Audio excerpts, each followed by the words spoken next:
জাতীয় ফুটসাল দলের জন্য প্রথমবারের মতো একজন প্রধান কোচ নিযুক্ত করা হয়েছে।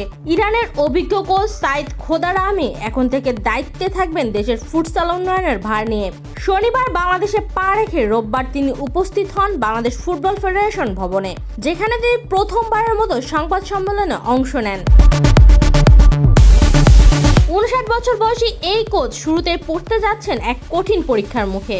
এএফসি ফুটসাল এশিয়ান কাপের বাছাই পর্বে বাংলাদেশের গ্রুপে রয়েছে বর্তমান চ্যাম্পিয়ন ইরান, স্বাগতিক মালয়েশিয়া এবং সংযুক্ত আরব আমিরাত। 20 থেকে 24 সেপ্টেম্বর মালয়েশিয়ায় অনুষ্ঠিত হবে এই বাছাই পর্ব, যেখানে বাংলাদেশের গ্রুপ ম্যাচগুলো হবে। বাংলাদেশের ফুটসাল অভিষেকটা হবে চ্যাম্পিয়ন ইরানের বিপক্ষে ম্যাচ দিয়ে। এরপর 22 সেপ্টেম্বর স্বাগতিক মালয়েশিয়া এবং 24 সেপ্টেম্বর সংযুক্ত আরব আমিরাতের বিপক্ষে খেলবে বাংলাদেশ দল। প্রেস কনফারেন্সে বাফুফে সভাপতি তাবিথ আউয়ালের পাশে বসে সাইদ খোদারাহমি বলেন, গতকাল রাতে আমি প্রথমবারের মতো আপনাদের দেশে আসি। আমার দায়িত্বটা খুবই কঠিন। আজ আমি আপনাদের প্রশ্ন করতে চাই, বাংলাদেশে আপনাদের ফুটসাল স্টেডিয়াম কয়টি? ফুটসালে কতজন কোচ, কতজন রেফারি ও কতজন খেলোয়াড় আছে? আমি মনে করি আজ আপনার দেশে ফুটসাল জন্ম নিয়েছে। আপনাদের সবাইকে অভিনন্দন।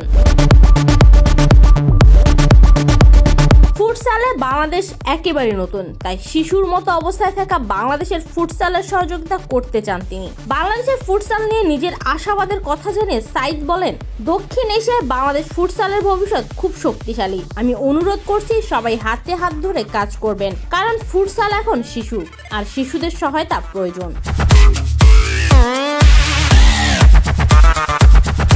এর আগে মিয়ানমারে 5 বছর কাজ করেছেন সাইদ, সেখানেও ফুটসালের র্যাঙ্কিং উন্নত করতে সফল হয়েছেন তিনি। সেই অভিজ্ঞতার আলোকে তিনি বলেন, আপনাদের প্রতিবেশী দেশ মিয়ানমারে আমি 5 বছর কাজ করেছি, সেখানেও একই কথা বলেছি। দয়া করে সবাই সমর্থন করবেন। হয়তো আমি কোনো সময় ভুল করব, তবে আমাকে জানাবেন, আমি খুশি হব। আমাকে ভালো বলার দরকার নেই, উন্নতির জন্য সমর্থন করবেন, ধ্বংস করার জন্য নয়। এটা খুবই গুরুত্বপূর্ণ। 2026 সালকে কেন্দ্র করে আমাদের পরিকল্পনা শুরু হয়েছে।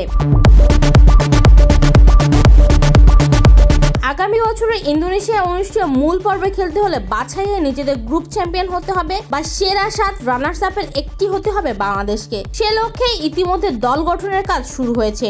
মঙ্গলবার ও বুধবারের ট্রায়াল থেকে চূড়ান্ত স্কোয়াডে খেলোয়াড় সংখ্যা কমিয়ে আনবেন কোচ সাইদ খোদারাহমি।